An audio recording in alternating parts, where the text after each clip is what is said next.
Luyo sa gipahugtang kampanya sa kapulisan sa Davao City kalabot sa ginapatumang Enhanced Community Quarantine, miabot gihapon sa Sobra 200 ka mga malapason ang nadakpan. Ani ang detalye.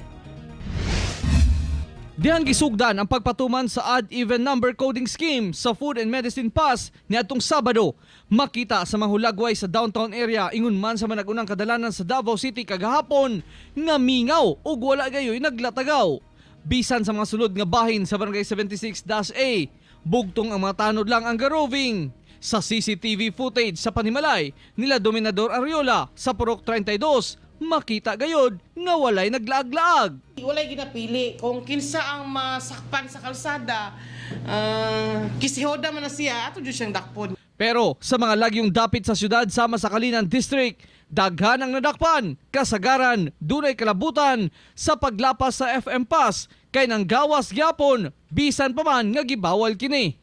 Miabot sa 180 ang masinupakon sa FM Pass, 39 sa curfew, 2 sa liquor ban ug 2 sab sa social distancing. Giklaro sab sa Davao City Police Office nga wala slay ginapili nga dakpon.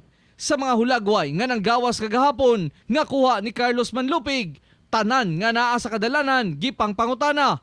Ang mga frontliner gipaagi, ang dili gidala sa presinto. For manggod ka, so dili na kakinahanglan atong FM Pass. Katong authorized person outside residence ka, magpakita ka atong ID nga naka sa frontline. Samtang voluntaryong miadto usab sa DCPO ang babaeng nagpakaron ingnon, siya kuno ang nasa litrato nga giingong wala gidakop sa kapulisan.